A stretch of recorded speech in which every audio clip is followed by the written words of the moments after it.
골로새서 말씀을 잠깐 제가 읽어드리겠습니다. 골로새서 3장 16절부터 제가 빠르게 읽어드리도록 하겠습니다. 그리스도의 말씀이 너희 속에 풍성히 거하여 모든 지혜로 피차 가르치며 권면하고 시와 찬송과 신령한 노래를 부르며 감사하는 마음으로 하나님을 찬양하고 또 무엇을 하든지 말에나 일에나 다 주 예수의 이름으로 하고 그를 힘입어 아버지께 감사하라. 아내들아 남편에게 복종하라. 이는 주 안에서 마땅하니라. 남편들아 아내를 사랑하며 괴롭게 하지 말라. 자녀들아 모든 일에 부모에게 순종하라. 이는 주 안에서 기쁘게 하는 것이라.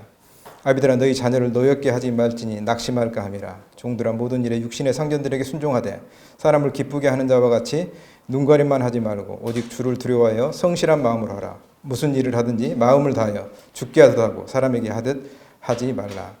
이는 기업의 상을 주께 받을 줄 아나니 너희는 주 그리스도를 섬김이니라. 저는 이제 이 말씀을 대할 때 특히 이제 아내와 남편의 관계, 또 자식과 부모의 관계, 이렇게 이제 관계가, 가족의 관계가 나와 있지 않습니까? 근데 실은 이 말씀 굉장히 저에게는 이렇게 무거운 말씀이고 어떻게 보면 낙심이 될 만한 실제 적용하는 부분에서는 낙심이 될 만한 이제 그런 아주 무거운 말씀이라고 이렇게 생각이 되어집니다. 세상에서 어떤 그 관계가 여러 관계들이 있잖아요. 여러 관계들이 있는데 가장 돈독한 관계가 뭘까요? 그것은 다름이 아닌 이 가족의 관계일 거예요. 가족의 관계만큼 이렇게 돈독한 그런 관계가 없죠. 그런데 그럼에도 불구하고 또 가장 취약한 관계가 이 가족의 관계예요. 그러니까 이 사람이 이제 가족은 뭐 어떻게 보면 항상 이렇게 같이 있잖아요. 같이 있기 때문에 서로의 어떤 허물이라든가 또 문제라든가 또 어떤 한계라든가 이런 걸 이제 볼 수밖에 없는 그런 상황이기 때문에 이게 쉽게 상처도 입을 수 있고 이제 쉽게 이제 서로에게 대해서 어떤 그 아픔을 가질 수 있고 이렇게 되는 게 이제 실은 이제 가족의 관계입니다. 근데 세상 모든 사람들이 이런 가족의 관계를 온전케 이렇게 하고 정말 화목한 관계로 만들기 위해서 참 많은 이렇게 노력들을 하죠. 하지만 이렇게 가족의 관계가 썩 순탄하지 않는 것이 이렇게 현실인 것을 보게 됩니다. 그러니까 이제 제가 이렇게 말씀드린 건 뭐냐면은 뭐 제가 이렇게 말하면서도 뭐 제 가족의 관계가 그러면 온전하냐 이거를 말하려고 하는 게 절대 아니에요. 오해하지 않기를 바랍니다. 제가 이렇게 말씀드린 게 뭐냐면은 이 관계가 어떤 그 사람의 어떤 의지라든가 사람의 어떤 그 지혜라든가 사람의 어떤 뭐 인격이라든가 이걸 가지고 이런 이 가족의 이 돈독한 관계를 만들어낼 수 없다라고 하는 것을 말씀드리는 거예요. 그러니까 이제 그럼에도 불구하고 이 성경은 이 가족의 이 관계에 대해서 이렇게 자세하게 이렇게 골로새서 말씀에서 기록을 하고 있는 이유가 과연 뭘까 하는 겁니다. 뭘까 하는 거예요. 근데 뭐 이 가족이라는 어떤 그런 그 단어가 인간 세상에서만 사람들의 이 세계에서만 가족이라는 게 적용된다라고 하면 이걸 굳이 성경에 기록할 필요가 없겠죠. 근데 하나님께서 이 말씀을 이렇게 하시는 것은 뭐냐면 하나님의 가족에 대해서 사람의 가족이 아니라 하나님의 가족에 대해서 지금 말씀을 하고 있다라고 하는 것입니다. 그러니까 이 말씀이 정말 우리를 통해서 이런 이 가족의 온전한 관계가 정말 만들어질 수 있을까? 라고 하는 것을 우리는 어떻게 보면은 그 한계를 생각하고 이렇게 어려워할 수 있어요. 그렇지만 이것이 하나님 가족으로서 관계, 그리고 하나님께서 이 일을 하신다라고 하면 가능한 거예요. 그러니까 이제 이 일을 이 말씀에 기록된 것처럼 이 그리스도께서 이루시겠다라고 한다면은 이것은 우리에게 있어서 이렇게 소망이 된다라고 하는 것입니다. 그래서 보통 이제 가족끼리 있다가 한번 이렇게 큰 소리 잘 내시는 그런 경험 없으세요? 저는 갑자기 이렇게 있다가 이렇게 자식들이 뭘 이렇게 이야기를 하잖아요. 그러면 갑자기 그냥 마음에서 이렇게 뭐가 삐끗해가지고 큰 소리가 날 때 있어요. 뭐 하면서 큰 소리가 나요. 그러면 어떻게 되나요? 그 가족이라는 어떤 그 분위기, 그 유대감이 갑자기 이렇게 약화되는 것을 경험을 해요. 그리고 이제 인상을 이렇게 이렇게 이렇게 쓰고 있다거나 하면은 자식들이 이렇게 보면은 이렇게 눈치를 이렇게 싹 살펴요. 이렇게 살피면은 조심해야 되겠다. 뭐 이런 거.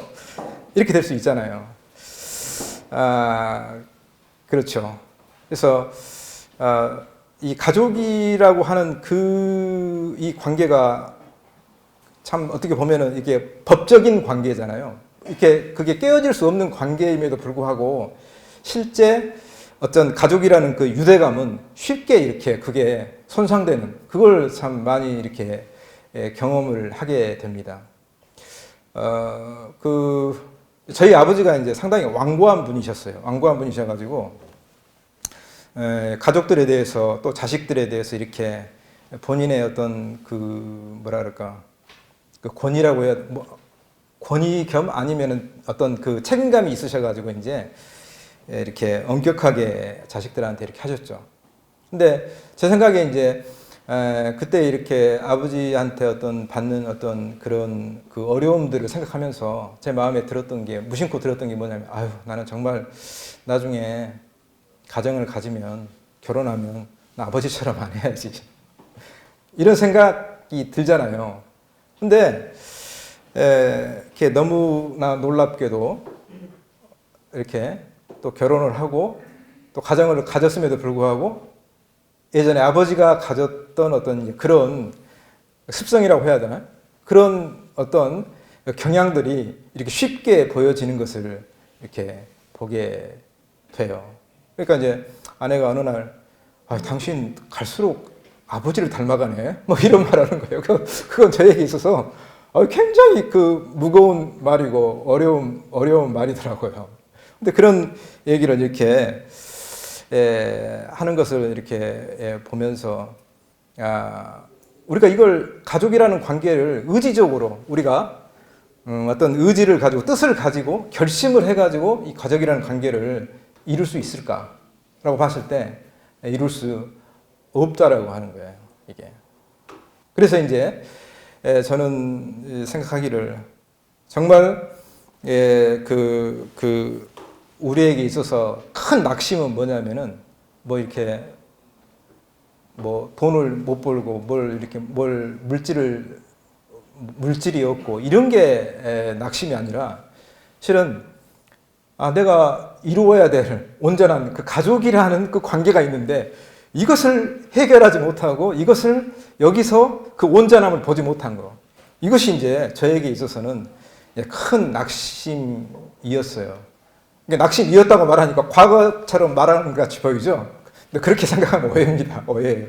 지금도 저에게 있어서는 이제 그런 연약함들이 있다라고 하는 거예요. 그렇지만 그런 연약함이 있음에도 불구하고 그리스도 그분이 계시기 때문에 이렇게 낙심하지 않을 수 있는 이렇게 뭔가가 있다는 거죠. 이것이 이제 우리에게 있어서 소망이 된다라고 하는 것입니다.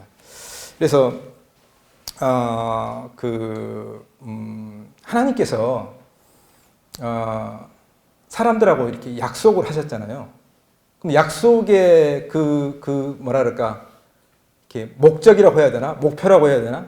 그게 뭐일 것 같습니까? 약속의 목표가 아브라함과 약속하시고 이삭, 야곱 그리고 다윗하고 약속을 하셨잖아요. 그건 다름이 아닌 그것은 하나님의 집, 하나님의 가족을 이 땅에서 얻으시겠다고 하는 것이 이제 그 하나님께서 약속으로 맺은 그 뜻이라고 하는 거예요. 뜻이라고 하는 거죠. 그래서 우리가 이제 지금 그 열왕기상을 수요일 날 이렇게 교제를 하고 있지 않습니까? 열왕기상 10장을 이렇게 보면서 제 마음에 이제 드는 생각이 뭐였냐면은 그 스바의 여왕이 이제 예루살렘의 솔로몬을 이렇게 찾아옵니다. 그 지혜를 듣기 위해서 찾아오는데 그 거리가 2,400km예요. 그러니까 그 편도만 해서 30일이 넘는 여행 기간이라고 합니다. 이런 기간을 이게 그녀가 이렇게 여행을 이렇게 해서 예루살렘에 이렇게 왔다라고 하는 것은 굉장히 큰 어떤 시사점이 있다라고 생각이 되어집니다. 그럼 과연 그 스바 여왕이 무엇을 보기 위해서 이렇게 솔로몬을 찾아왔을까 하는 것입니다. 무엇을 보기 위해서. 그러니까 이제 그녀가 와서 보았던 것은 뭐였나요? 그것은 그 여호와의 집이었습니다. 여호와의 이렇게 집을 보았죠. 근데 저는 그녀가 오기 전에 긴 여행을 이렇게 오기 전에 하나님의 그 약속에 대해서 그녀가 이렇게 소문을 듣고 있었을 것이다라고 이렇게 생각이 유추가 되어집니다. 왜냐하면 이 하나님께서 그 다윗의 집에 그 언약을 하셔가지고 이제 그가 이제 그 나라를 얻게 하시고 솔로몬을 통해서 이제 그 성전을 이렇게 짓게 만들죠.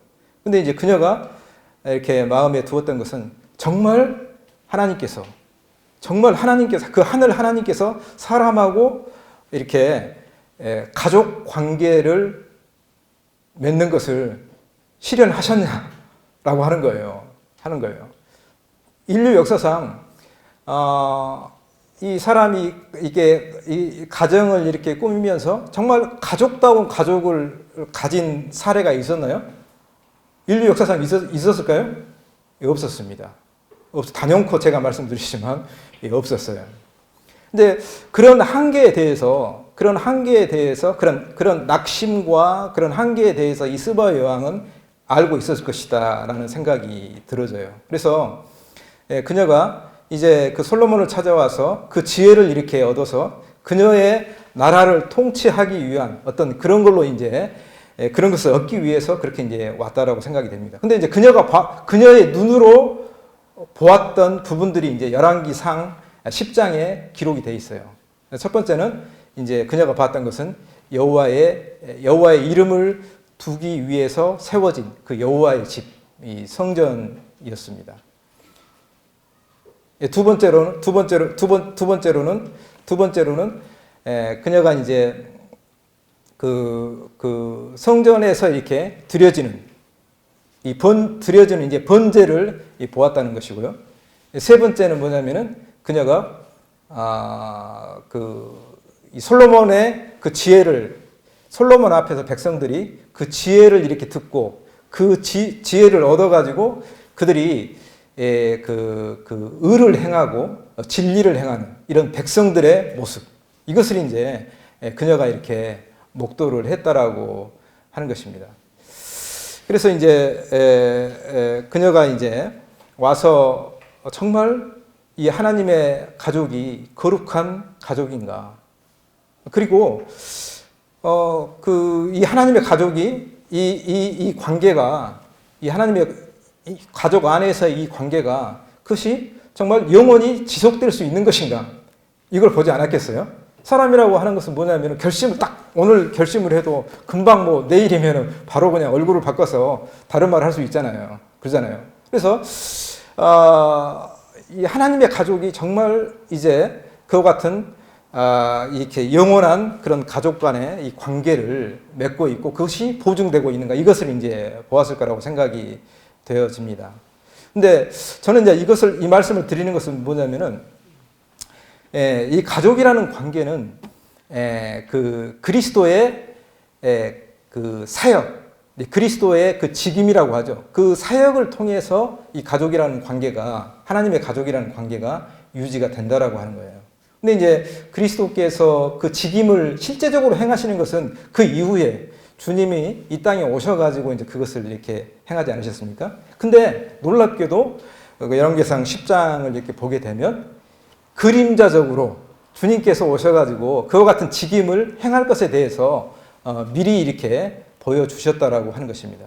첫 번째로 아까도 말씀드렸지만 첫 번째로 이게 그 여호와의 이름을 두시기 위해서 건설한 그 집이 있었습니다. 집이 있었는데 성전이 있었는데, 근데 이것은 원래 다윗하고 약속한 거지. 다윗의 집을 이렇게 하나님께서 약속을 한 거였죠. 근데 원래는 어떻게 보면은 그것을 다윗이 이렇게 짓는 게 맞습니다. 근데 다윗에게 그것을 짓는 것을 하나님께서 허락지 않으셨어요. 그리고 나서 이렇게 솔로몬이 짓도록 하셨는데 그 의미는 뭐냐면은 솔로몬에게 그것을 이렇게, 물론 솔로몬이 지었지만 다윗에게 주는 교훈은 뭐냐면은 이 다윗의 집, 하나님께서 약속하신 그 다윗의 집은 그것은 네가 짓는 게 아니라 그것은 내가 짓는 거야. 너의 가족의 그 관계는 내가 보증하는 거지 네가 보증하는 게 아니야. 이 선을 분명하게 이렇게 하나님께서 이렇게 그었다고 이렇게 생각이 되어집니다. 그렇기 때문에 다윗은 그것에 이렇게 그 약속에 대해서 이게 여호와께서 지으셔야 됩니다 라는 것을 이렇게 그것을 내어드리고 그것을 인정했고 그것을 이렇게 여호와의 그 언약을 이렇게 확증했다라고 하는 거죠. 그 바탕위에 그 약속이라고 하는 그 언약이라고 하는 언약을 신뢰한 그 신뢰 위에 이제 이 하나님의 성전이 지어졌다라고 하는 것입니다. 이 두 번째로는 이제 뭐냐면은 스바 여왕이 이제 그 드려지는 번제에 대해서 이렇게 주목을 했습니다. 번제에 대해서. 그래서 그들이 하나님의 집에서 성전에서 아버지께 이렇게 언제든지 나아갈 수 있는 근거가 지금 이같이 이 번제로 이렇게 드려지고 있는 이 제물, 예수 그리스도라고 하는 이 모형, 이것 때문에 이제 그들이 아버지를 만날 수 있구나라고 하는 이 근거가 거기에 이렇게 있는 것을 그렇게 이제 그녀가 이렇게 보고 그것을 이제 이렇게 받아들였다라고 하는 것입니다. 세 번째 말씀드릴 것은 뭐냐면은 그녀가 이제 솔로몬이 뭘 상징할까요? 솔로몬은 그것은 이제 그리스도가 왕 되심을 상징을 하고 있습니다. 그래서 그 그리스도께서 부활하심으로 왕의 주의를 이렇게 왕자의 그리스도의 우편에 이렇게 그 하나님 보좌 우편에 이렇게 앉으셨지 않습니까? 그것처럼 이 솔로몬의 모습을 통해서 이와 같은 이 그리스도의 모습을 보게 되는 것입니다. 그래서 그의 이제 그 왕으로부터 이렇게 나오는 그 지혜를 통해서 백성들이 어떤 문제에 대해서 결심을 하고 그것을 이렇게 판단을 하고 공의를 행하고 이렇게 할 수 있도록 그 솔로몬이 이제 그 여호와를 아는, 아버지를 아는 그 지혜를 이렇게 그들에게 이렇게 줌으로써 그들이 그것을 이제 받아서 그들이 공의를 행할 수 있었다라고 하는 것입니다. 그래서 이제 이런 걸 이제 이렇게 이런 그림자적인 모습을 보게 될 때 우리가 현실적으로 이렇게 부딪히는 문제에 있어서 그렇다고 하면 우리가 가족이라는 이와 같은 참 하나님의 가족이라고 하는 이 관계 안에 들었다고 봤을 때 많은 실은 이 저항과 이 좌절감을 겪어가고 있어요. 왜냐하면 아내를 사랑해야 되는데 마음에서 결정이 안 되는 거예요. 경험 못 해보셨나요? 아내를 사랑해야 되는데 이게 마음에 이렇게 딱 사랑해야지 하고 이렇게 결심을 하고 해야 되는데 이게 안 되는 거예요. 아내 입장에서도 마찬가지 아닐까요? 아내 입장에서도 남편한테 복종을 해야 되는데 복종하지를 못하겠는 거예요. 복종할 수 있는 힘이 없는 거예요. 그럼 자식은 어떨까요? 자식은 부모한테 이렇게 복종을 해야 되는데 복종할 수 있는 힘이 없는 거예요. 그러니까 이건 안 하고 싶어서 그걸 안 하는 게 아니라 그것을 행할 수 있는 힘이 주어지지 않는 거예요. 이게 이제 동일하게 저에게도 있어서 이게 큰 어떤 이렇게 낙심으로 이렇게 다가왔었는데, 예, 저는 우리가 이제 일반적으로 이제 그리스도라는 이렇게 말씀을 이렇게 많이 하고 또 그것을 부르잖아요. 근데 그리스도의 그 직임에 대해서 한번 생각해 보셨어요? 그리스도의 직임. 그러니까는 그리스도께서 현재 사역을 하셔야만 그와 같은 관계가 온전해지는 거예요. 그것도 우리에게 있어서 온전해지는 거예요. 그러니까 무슨 말이냐면, 어떤 내가 그 사람하고 관계를 이렇게 막 이렇게 하려고 하고, 아내를 사랑해야 되는데, 아내는 막 이렇게 복종해야 되는데, 막 거기서 이제 오는 정제감, 그게 안 되니까 오는 정제감이 있잖아요. 도대체 뭐야 이거? 왜 이러는 거야? 하는 그런 어떤 한계, 이런 걸 이제 경험을 하잖아요.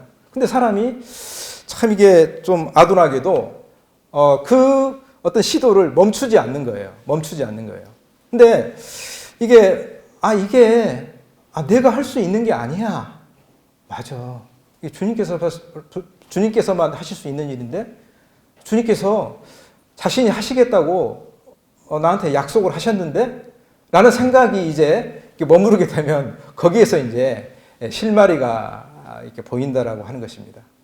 그리스도께서 이렇게 사역을 하시는 사역의 그 장소가 있어요. 사역의 그 영역이 있는데, 그게 뭐냐면은 아버지 집에서 어떻게 보냐면 아들로서 이렇게 충성했다. 이렇게 히브리서 3장 6장에 그렇게 되어 있습니다. 그리고 그것을 끝까지 붙들고 있으면 그것이 우리가 이제 그 하나님의 여호와의 집이다. 이렇게 이제 말씀을 하고 있죠. 그러니까 주님께서 우리에게 아버지의 언약을 가지고, 아버지의 말씀을 가지고 오신 것은 뭐냐면은 우리를 아버지의 집으로 삼기 위해서요. 아버지 집으로 삼기 위해서. 그러면은 우리가 고통하는 거 있잖아요. 복종하려고 해도 막 복종이 안 되고, 막 이렇게 하려고 해도 안 되고, 저렇게 하려고 해도 안 되는 어떤 그런 혼돈과 아픔들, 이런 게 있잖아요. 이건 도대체 어떤 이렇게 그 상황이냐 하는 거예요. 어떤 상황이냐 하는 거예요. 내가 이렇게 그것을 이렇게 내가 막 해보려고 이렇게 힘쓰고 이런 것은 뭐냐면은 이 가족이라는 소유권이, 이 집이라는 소유가 내 거라고 생각하는 거 아니에요? 내 거라고 하는 거잖아요. 근데 하나님께서는 그 소유권이 네 아니야. 다윗 네가 지을 수 있는 게 아니야. 성전은 네가 지을 수 있는 게 아니야. 그거 내가 지을 거야. 이렇게 말씀하셨잖아요. 성전을. 그러니까 동일하게 가족, 그거 네가 할 수 있는 게 아니야. 그거 내가 할 거야. 내가. 이렇게 이제 말씀을 하고 있는 거예요. 근데 그 말씀을 이렇게 인정을 해야 돼요. 인정을 하지 못하면 하나님, 이게 우리 주님께서는 이제 그것을 이제 그대로 보고만 어떻게 보면은 기다리시는 거죠. 인정을 해야 되는데 인정을 못 하는 거예요. 인정을. 그래서 인정한다는 것이 이게 무슨 말이냐면은, 인정한다는 것이 제가 배운 바로는 그겁니다. 저는 이렇게 말씀을 일방적으로 하는 것보다도 좀 강론식으로 해서 좀 토론도 했으면 좋겠다는 생각은 들어요. 좀 모르는 게 있으면 좀 이렇게 말씀도 해주시고, 중간에. 그래서 인정한다는 것이 이렇게 뭐냐면은, 주님께서 이렇게 우리를 하나님의 집으로 삼기 위해서 오신 것은 근거가 있을 거 아니에요. 근거가.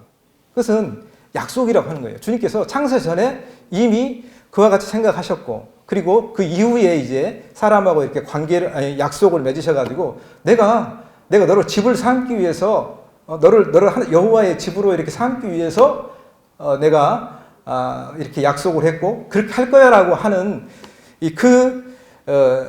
그것이 이제 성령께서 그것을 이렇게 말씀을 해주시는 거예요. 성령께서 말씀을 해주시는데, 근데 내가 그 소유권을, 내가 이렇게 그 고난을 겪다 보니까, 이거 도저히 이거 내가 스스로 이렇게 노력해가지고는 내 가정을 꾸릴 수가, 이렇게 가족이라는 그 공동체를 내가 유지할 수 없습니다라는 것을 솔직히 인정하고, 그 주님께서 그와 같이 약속으로 이렇게 나를 아버지 여호와의 집으로 삼기 위해서 오셨다는 것을, 그것을 맞습니다.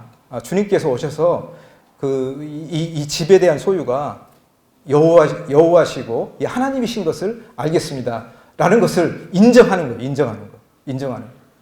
그것을 인정하게 되면 이제 그 다음 단계로 가게 되는 거예요. 그 다음 단계가 뭘까요? 그 다음 단계가 이 대제사장의 사역이 있습니다. 대제사장의 사역이 있어요.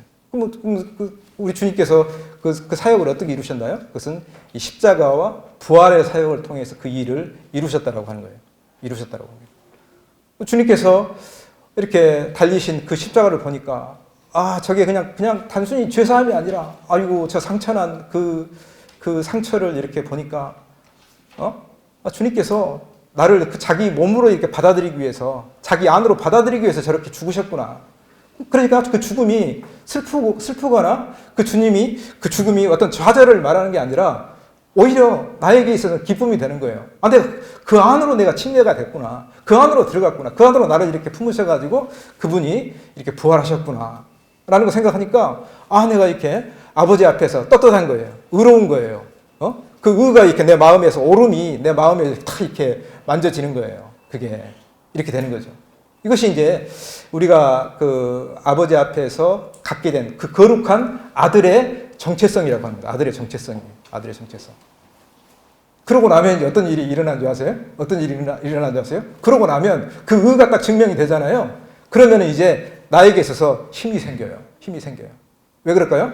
영광의 보좌의 우편에 앉으신 그 왕 대신 그 그리스도가 이제 그것을 행할 수 있는 그 힘을 우리에게 주시는 거예요. 결단할 수 있는, 결정할 수 있는. 이것을 내가 이렇게 딱 이렇게 해서 이렇게 할까 저렇게 할까 자면우고 안 하고 딱 이걸 그렇게 하겠습니다라고 하는 이걸 할 수 있는 그 힘을 주시는 거예요. 주시는 거예요. 그래서 이걸 이제 그 주님께서는 이제 이걸 정의가 실현됐다 이렇게 이제 성경에는 이렇게 말씀을 하고 있는 것입니다. 그래서 이제 그렇게 되면은 이제 아내를 사랑해야 돼 말아야 돼 이렇게 생각한 게 아니라 사랑을 하게 되는 거예요. 그럼 누구 힘으로 사랑할까요? 그 사랑은 누구 힘으로 사랑합니까? 내가 내 의지로 사랑하는 건가요? 아니죠. 그것은 왕 대신 이 그리스도께서 그 힘을 주시는 거예요. 내 육신의 마음에서는 그렇게 안 하고 싶은데 이제 그것을 그 육신의 어떤 그 본성을 이렇게 딱 제압을 해버리는 거예요. 이게 이제 그리스도께서 왕이시기 때문에 왕의 직임을 행하고 계시기 때문에 가능하다라고 하는 것입니다. 그래서 이제 우리에게 있어서 이 그리스도의 사역이 많은 분들이 이제 생각하기를 2000년 전에 그리스도의 사역은 2000년 전에 다 끝난 거 아니에요? 이렇게 말씀하시는 분들이 있어요. 어떻게 생각하세요? 끝났을까요? 아닙니다. 진행형이에요. 그리스도의 사역이 그리스도의 그 직임에 대한 사역이 지금도 진행형이라고요. 자, 제자들이 그 예수님께서 십자가를 이렇게 짊어지시겠다고 이렇게 결심을 한 그 시점이 있어요. 그게 뭐냐면은 제자들이 이제 주는 그리스도시요 살아계신 하나님의 아들이십니다.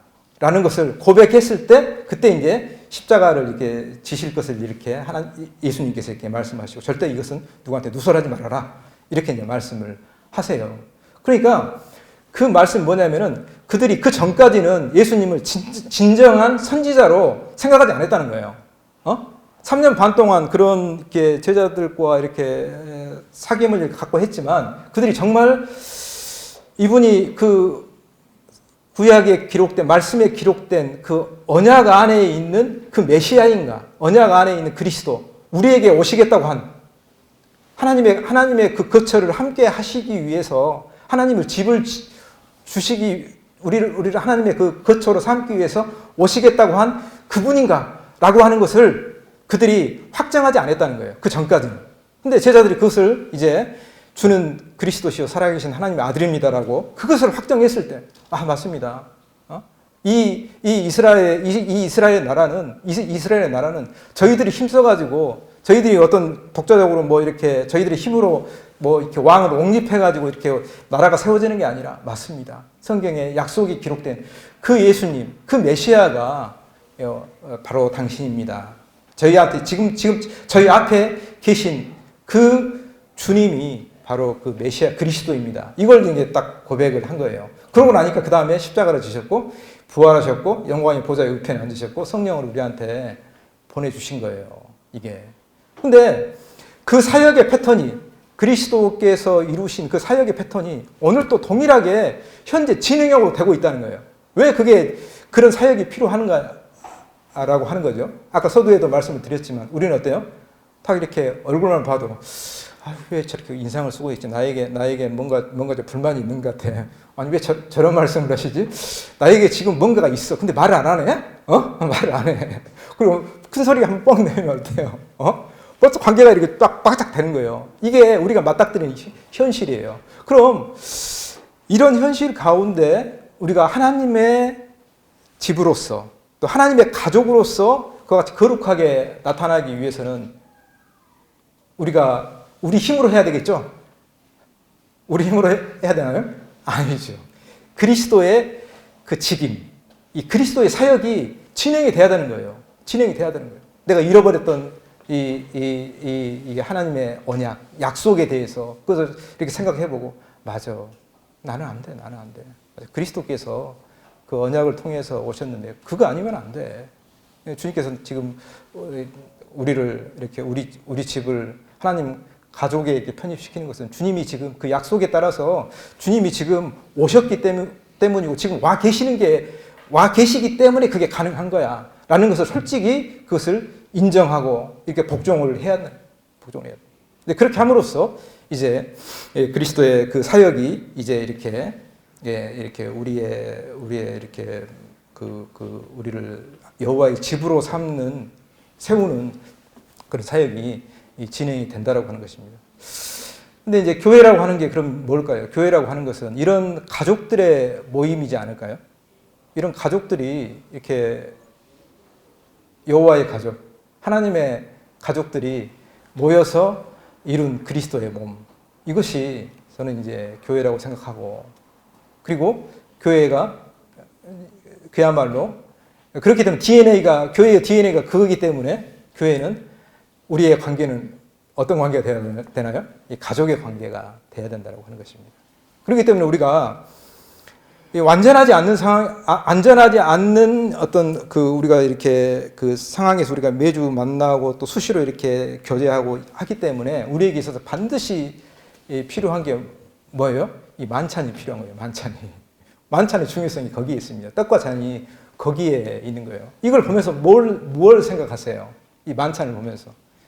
그리스도의 그 사역을 생각하지 않으세요? 그리스도께서 어떻게 오셨을까? 우리에게 어떻게 오셨을까? 그리고 어떤 사역을 하셨을까?